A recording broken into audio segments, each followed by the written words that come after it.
Muy buenas tardes, gracias por su sintonía en esta conferencia de prensa en donde las autoridades de gobierno nos darán el balance y actualización de los esfuerzos conjuntos de cómo Costa Rica enfrenta la emergencia por el COVID-19. Saludamos a las autoridades que nos acompañan este jueves 28 de octubre, el ministro de Comunicación, el señor Agustín Castro, y el presidente de la Comisión Nacional de Prevención de Riesgos y Atención de Emergencias, el señor Alexander Solís, quienes nos darán una actualización de las alertas en todo el territorio nacional y la restricción vehicular sanitaria. De inmediato le cedemos la palabra al ministro de Comunicación, el señor Agustín Castro. Muy buenas tardes, señor ministro.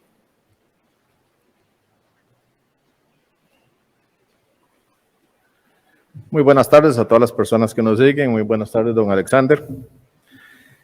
Como hemos señalado en múltiples oportunidades, frente a la pandemia, lo que cuenta es su evolución y la necesidad de reaccionar a sus variaciones.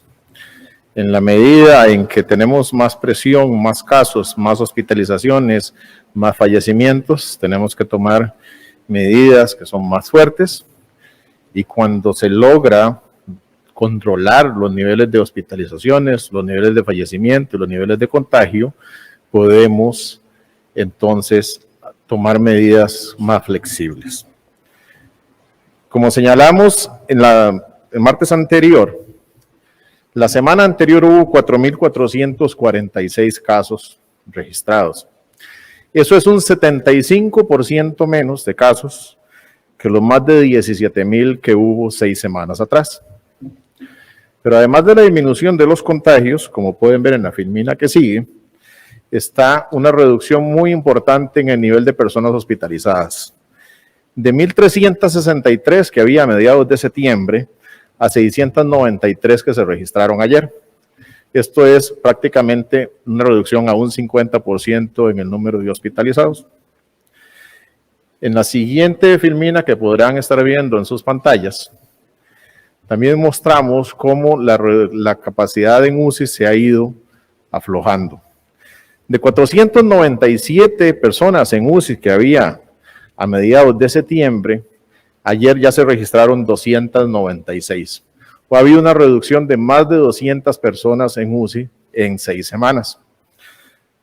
Y por primera vez en esta semana, desde el 25 de julio, hemos logrado que la cantidad de personas en UCI esté por debajo del umbral que se ha fijado de 359 camas para asegurar una atención adecuada a las personas. Claramente necesitamos seguir disminuyendo esa ocupación y esperamos que la tendencia continúe en esa línea, pero esto evidencia resultados importantes de las medidas que se han adoptado. Y la medida más importante de todas, el número de fallecidos se ha reducido desde mediados de septiembre de 42 por día a 11. Esto es también una caída de cerca del 75% en el número de fallecimientos, que al final es la medida última de estas cosas. Lo importante es tratar de evitar que las personas pierdan la vida a consecuencia de la pandemia. Estas variaciones, estas reducciones en hospitalizaciones, en UCIs, en fallecimientos, en cantidad de casos, nos permiten tomar 2 medidas muy importantes, que es lo que va a explicar don Alex seguidamente. Por un lado, adelantar la eliminación de la restricción vehicular sanitaria en los fines de semana, para que sea a partir del 1 de noviembre, y por el otro, reducir las alertas por primera vez en muchas semanas en un número muy importante de cantones. Don Alex.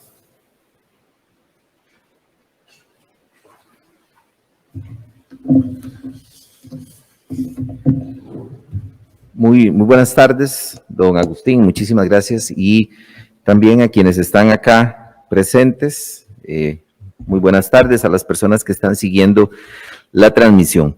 Durante 23 semanas hemos tenido al país en una condición de alerta naranja. Esta condición de alerta naranja, este código naranja, lo que significa es una advertencia en relación con el riesgo que estamos manejando, y por estas últimas 23 semanas el índice de riesgo país, el índice de riesgo nacional ha estado en valores altos. Esto se mide a partir de de 3 variables, 3 indicadores muy concretas: la tasa de ataque, el índice de hospitalización y el índice de positividad. Se mide a nivel cantonal y también a nivel de país. Cuando el nivel global, el nivel de país está alto, es lo que nos lleva a tener una sola condición de advertencia, de alerta para todo el país, y en el momento que baja podemos empezar a trabajar eso a nivel de cantones.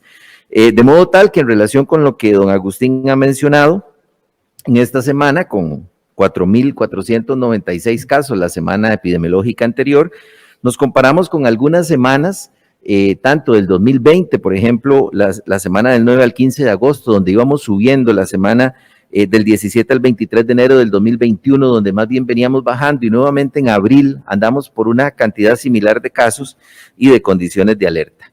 En este momento, a partir del análisis que se hace de la alerta y rige a partir del día de mañana, 30 cantones están bajando a la condición de alerta amarilla. El resto de cantones se mantienen en alerta naranja aún porque sus indicadores de riesgo cantonal todavía se mantienen en el rango de alto a muy alto.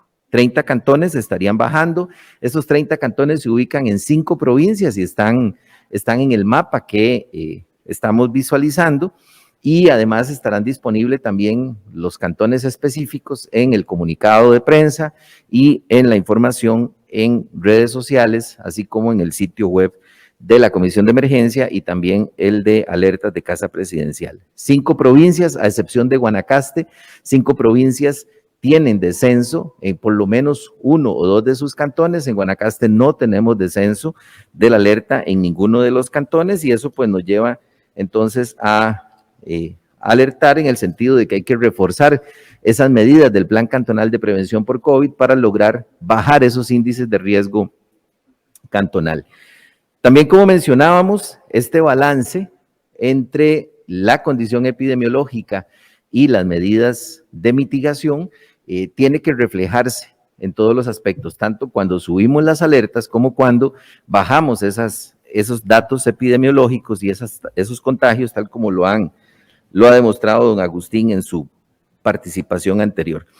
En esa línea se reiteran algunas medidas que ya estaban establecidas para el mes de noviembre. Por ejemplo, ya estaba anunciado desde el mediados de octubre que a partir del 1 de noviembre se ampliaba 1 hora más en el rango de la restricción vehicular, de modo tal que se permitía la circulación de 5 de la mañana a 10 de la noche. Ahora estaríamos pasando a 11 de la noche. En ese momento se anunció que se ampliaba el rango, excepto por la restricción de placas por número en el día. En este caso, también se había anunciado que se limitaba a partir del 1 de noviembre la restricción vehicular a la que existía previa a la pandemia, es decir, que se aplica solamente en el anillo de circunvalación, en el ingreso al área más concentrada de San José. Esa era otra medida que estaba anunciada, y en este caso se está adelantando la medida de flexibilización de la restricción vehicular que se había anunciado para el 15 de noviembre. Ante esta condición, estaría aplicándose un levantamiento de la restricción vehicular sanitaria por placas par e impar durante los fines de semana a partir del 1 de noviembre. Es decir, que el fin de semana del 6 de noviembre y el 7 de noviembre ya no regiría la restricción vehicular sanitaria por placas par e impar. Se mantiene la restricción vehicular nocturna, que va a ir de 11 de la noche a 5 de la mañana. Esa se mantiene para todo el país. Esas serían las medidas que estamos anunciando hoy justamente ante este descenso de los casos. Yo solamente quiero hacer un llamado muy, muy vehemente a no bajar la guardia. Esta condición epidemiológica, por eso cité las semanas en las que hemos estado en una condición similar, en algunos casos bajando y en otras subiendo. En esta estamos bajando y estamos llamados a no levantar las medidas individuales, el uso de la mascarilla, el distanciamiento, el lavado constante de manos, el respeto a los aforos, deben prevalecer para poder seguir mejorando estos indicadores. La vacunación se convierte en un elemento importantísimo tenemos que aprovechar la disponibilidad de vacunas. Hoy en la noche llega un nuevo embarque de vacunas de Pfizer y así seguirá ocurriendo durante los próximos días. Estaremos recibiendo cada vez más vacunas hasta poder finalizar estos contratos, de modo tal que no hay excusa para no acudir a un vacunatorio. Muchísimas gracias. Buenas tardes. Gracias al presidente de la Comisión Nacional de Emergencias, el señor Alexander Solís. De inmediato pasamos al periodo de consultas de los colegas que se encuentran de manera presencial. El primer colega es Tomás Gómez, del medio digital El Observador. Muy buenas tardes, Tomás. Muy buenas tardes a ambos. Don Alexander, comienzo por usted. Quería preguntarle, ¿vuelven estos cantones a alerta amarilla? ¿Qué quiere decir? ¿Qué implica volver a alerta amarilla? ¿Hay nuevos horarios, cierres, algunos negocios o espacios públicos que se abren? Y en segundo lugar, si podemos precisar cada cuánto van a estar actualizando estas alertas. En otro momento se hacía semanalmente, ahorita que ya viene mejorando la condición del país, ¿qué va a pasar? Y un tercer punto nada más, si nos pueden dar una actualización de qué pasó con COVAX. Ha pasado mucho tiempo desde que las entregas vienen mermando, no hay claridad, ¿cómo está el país con esa situación? Y en segundo lugar, don Agustín, aprovechando que está hoy, si nos puede precisar si ya llegaron los criterios de los ministerios para la votación de la rebaja del marchamo y cuándo van a estar haciendo el anuncio, dado que ya mañana es el último día hábil para que aparezca alguna resolución en este tema. Muchas gracias. Escuchamos al señor Alexander Solís, posterior al señor ministro de Comunicación. Gracias, Tomás. El cambio en las alertas, en este momento, recordemos que hemos venido aún en condición de alerta amarilla, generando algunos procesos de apertura, aún manteniendo ese riesgo país, pero generando el balance para poder lograr la reactivación económica.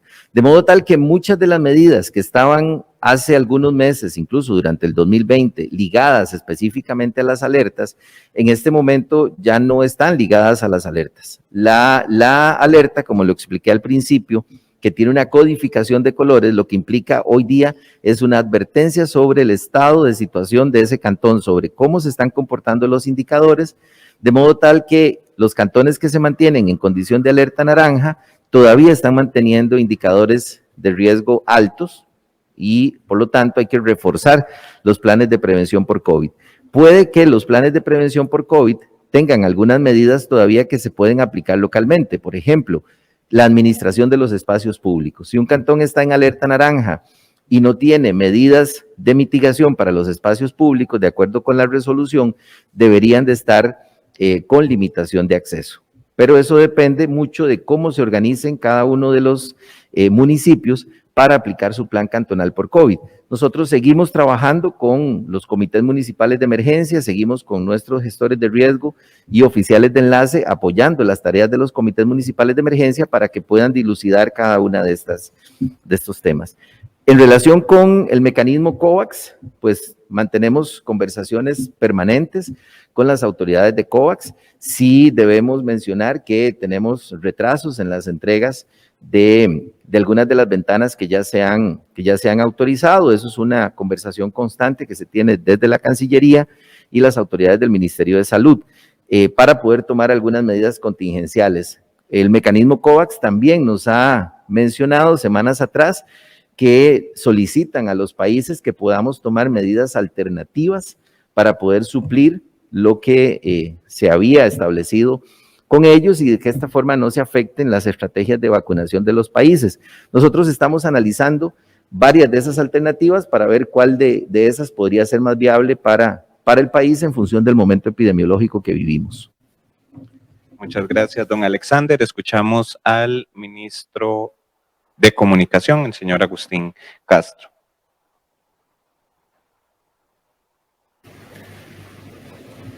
Quisiera agregarle algo a eso que dijo don Alex, don Tomás, y es que afortunadamente, como él lo señaló antes, vacunas no nos faltan, con independencia de lo de COVAX. Eso tiene que ver con los otros contratos que se hicieron, con las ampliaciones de esos contratos y con las donaciones que se gestionaron. Entonces, afortunadamente, el país, nadie le va a faltar una vacuna a raíz de eso. En cuanto a su otra pregunta, no, aún no han llegado las respuestas de los ministerios.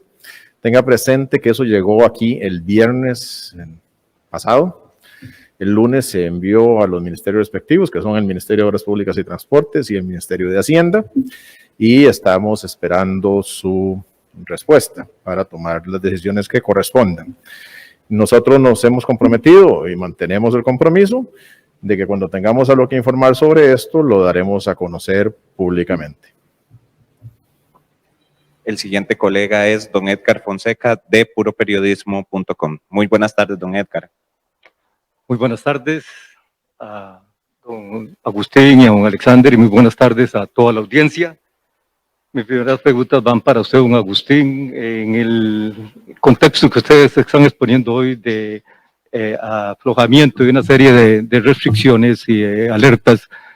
Si tiene sentido mantener la restricción vehicular nocturna que está presionando contra ello una serie de cámaras y el sector productivo, comercial. Segunda pregunta, don Agustín, ¿tienen en previsión alguna nueva donación de vacunas, alguna donación extraordinaria por parte del gobierno de Estados Unidos? Y tercero, don Agustín, hay mucha duda, se mantiene mucha duda respecto a la aplicación de la certificación, la exigencia de la certificación de vacuna y el QR. Si el gobierno va a mantener esta decisión a partir del 8 de enero sin ninguna viabilidad de suspender su aplicación, el sector turismo salió ayer con un manifiesto advirtiendo que esto puede generar bastante resfrío, bastante reacción de turistas que no cuenten con esa posibilidad de esa certificación inmediata. Mis segundas consultas son para usted, don Alexander. El gobierno anunció la adquisición de 3.5 millones de nuevas vacunas de la compañía Pfizer. ¿Cuál es el monto total en millones de dólares que ha negociado el gobierno con la firma Pfizer? ¿Cuánto se le ha pagado hasta el momento a Pfizer? ¿Cuánto se le queda debiendo a partir de este nuevo contrato? ¿Y cuál es la suma total de vacunas llegadas hasta ahora por parte de Pfizer y lo que quedaría pendiente, según un dato que dio recientemente el presidente, habían cumplido con un 81% de esa cuota de entregas? ¿Cuál es lo que queda en estos momentos? Y a partir de lo que ustedes anunciaron de que viene ese 3.5 millones de nuevas vacunas. Gracias, don Edgar. Escuchamos al señor ministro de Comunicación, don Agustín Castro.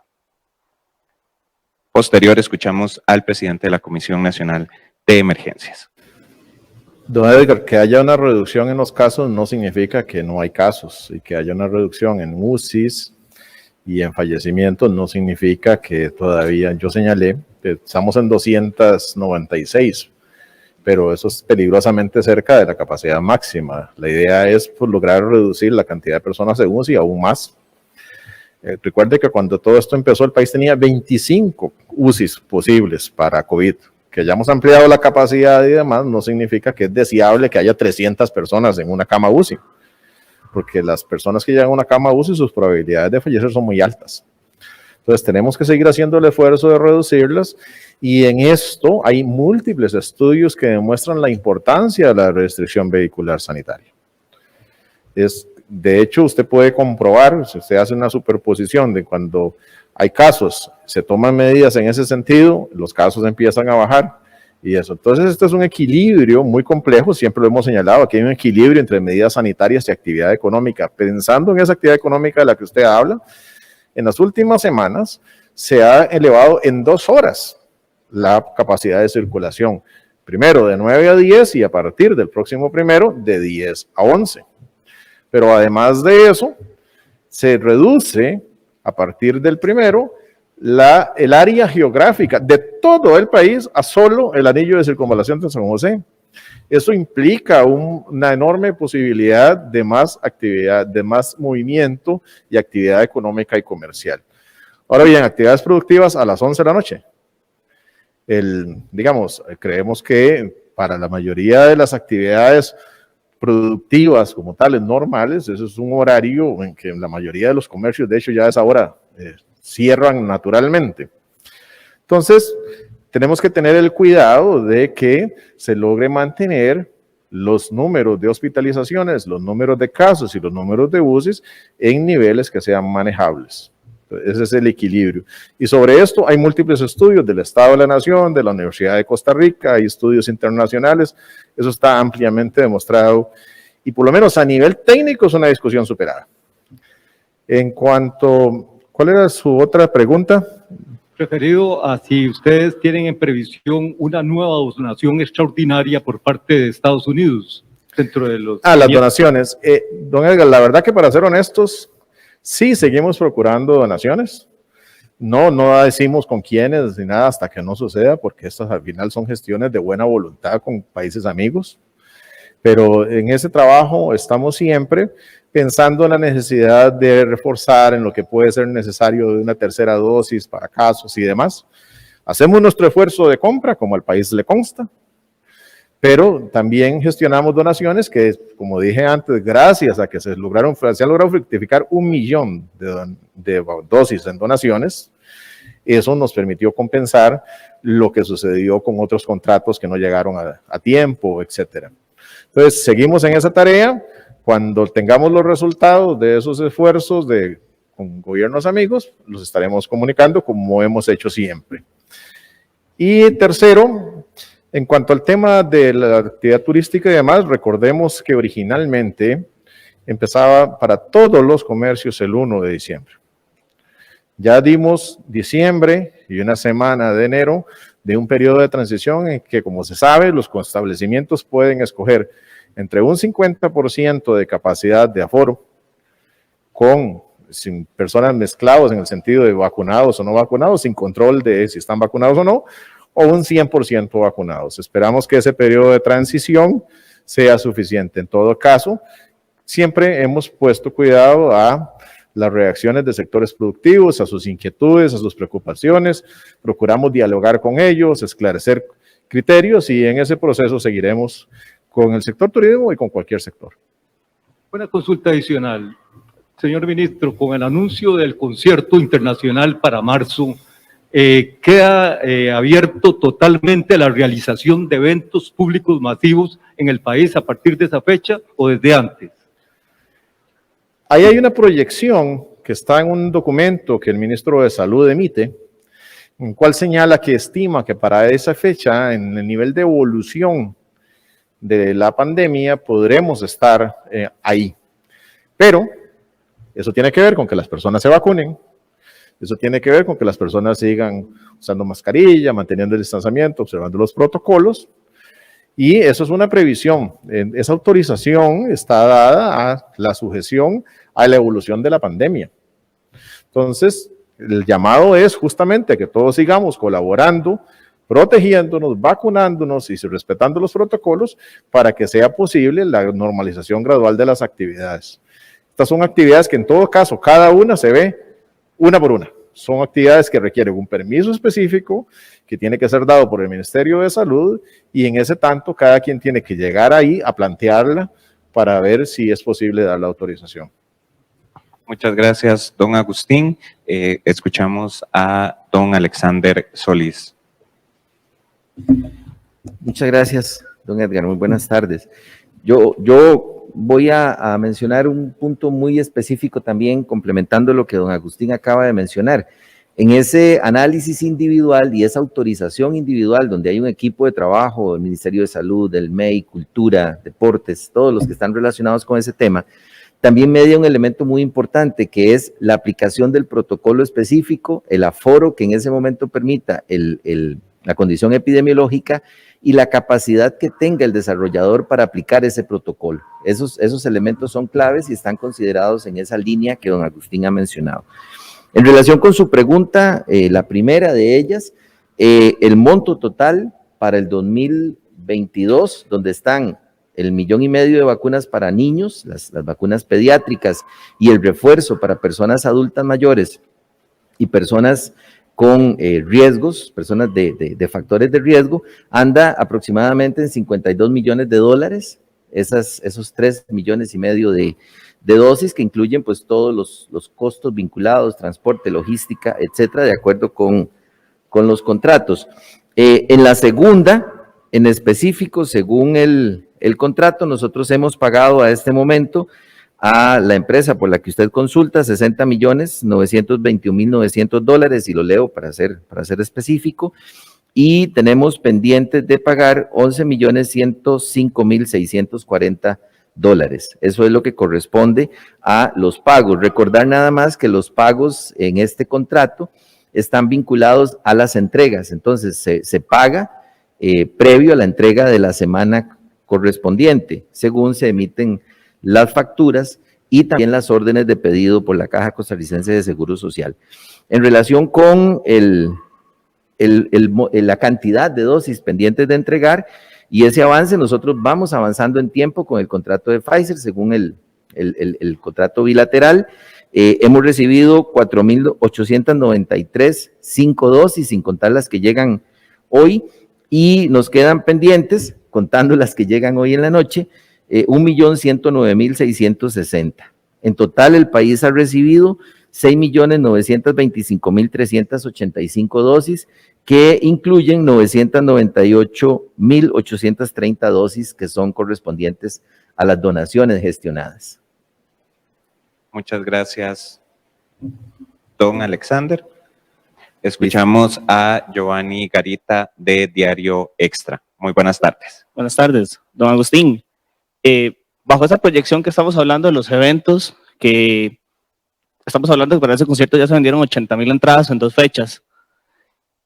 Podríamos hablar que bajo esa proyección los estadios de fútbol y demás ya se pueden ir viendo más gente a partir de enero, que ya se sabe que hay un porcentaje de aforo para noviembre, para diciembre, pero para enero y febrero podría aumentar considerablemente esa cantidad de personas que podemos ver.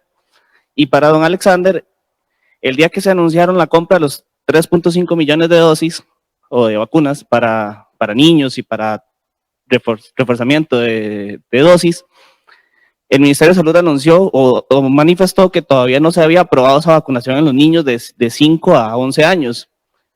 ¿Por qué se compran dosis si no se tiene todavía la aprobación de la Comisión de Vacunas? Gracias. Escuchamos al señor ministro de Comunicación Exterior, al señor presidente de la Comisión Nacional de Emergencia. Gracias, don Giovanni.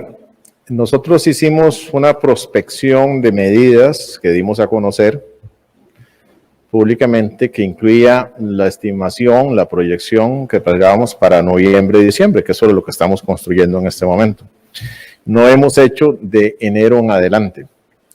En el caso concreto que usted señala, del concierto, usted comprenderá que estos conciertos son giras internacionales. Se montan desde muchos meses antes y entonces si usted no toma una decisión al respecto, pues ya no, simplemente no son posibles. Es lo mismo que decir que no.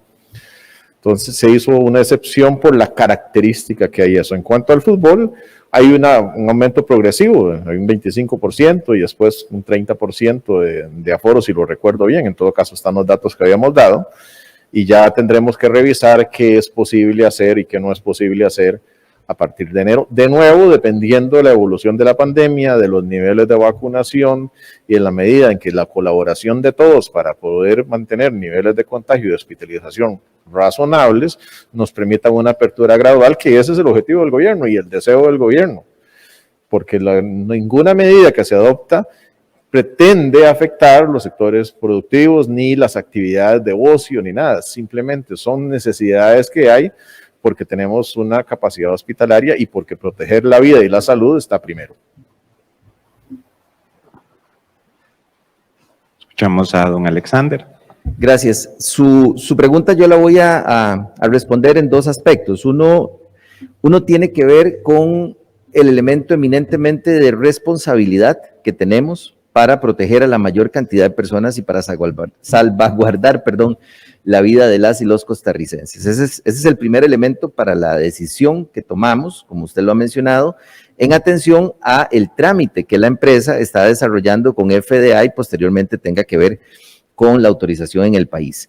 En esa línea, la Comisión Nacional de Vacunación y Epidemiología, de la misma forma que lo hizo hace un año, analiza todo el proceso que se está llevando en términos de desarrollo y producción de vacunas y recomienda cuáles vacunas el país puede optar. Entonces, eso no significa una autorización del trámite, ¿verdad? Sino es la recomendación que se hace para que el país pueda tomar las previsiones administrativas, contractuales, para poder estar en la fila. Y lo voy a poner así en términos tan sencillos. Si nosotros no hubiésemos estado en la fila hoy hace un año, firmando contratos de confidencialidad y otra serie de cosas, no tendríamos el porcentaje de vacunación que tenemos hoy. Entonces hay que estar en la fila y ese es el elemento de responsabilidad para poder tomar la decisión.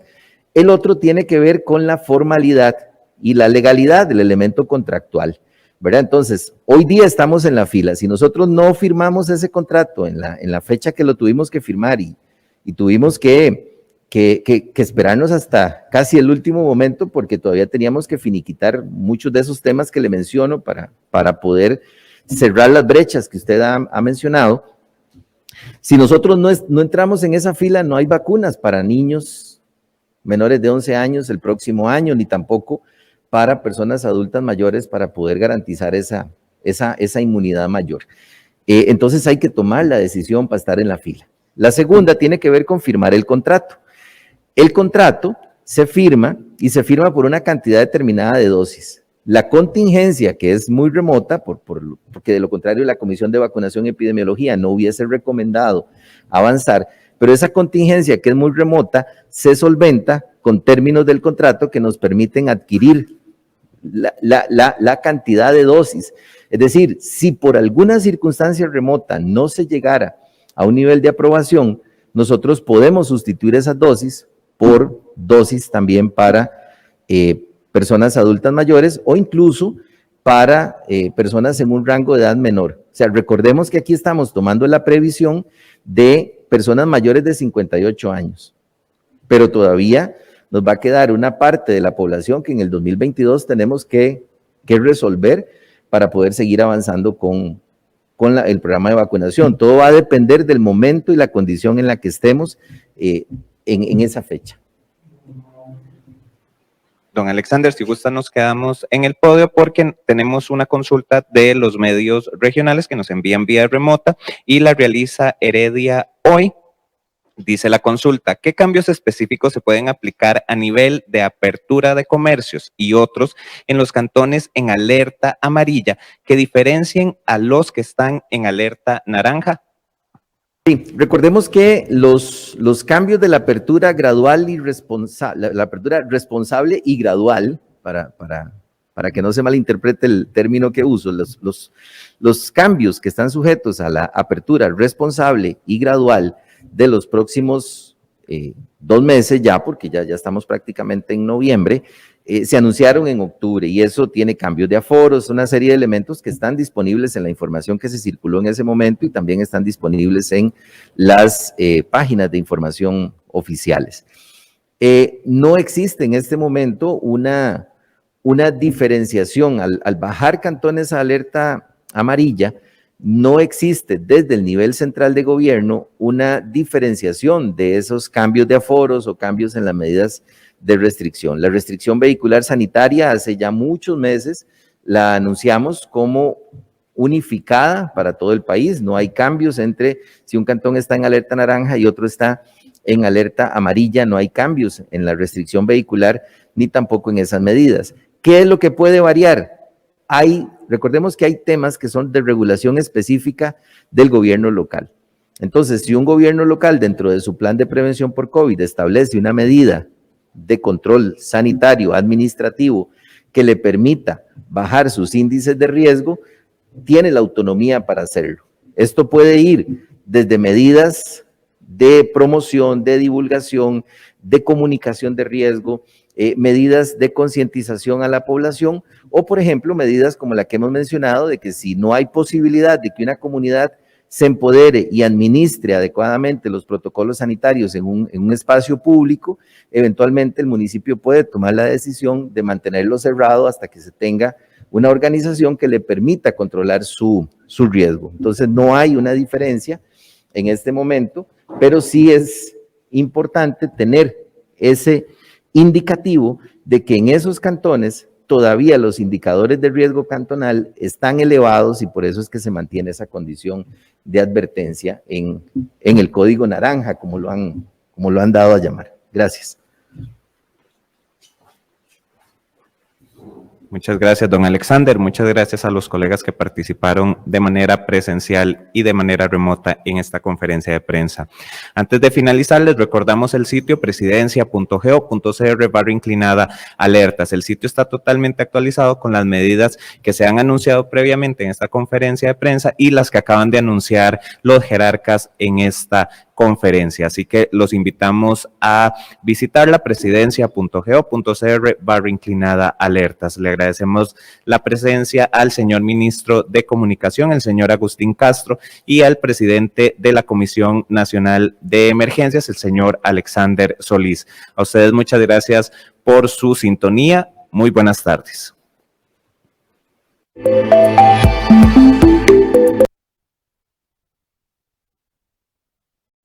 Me gusta cocinar, bailar.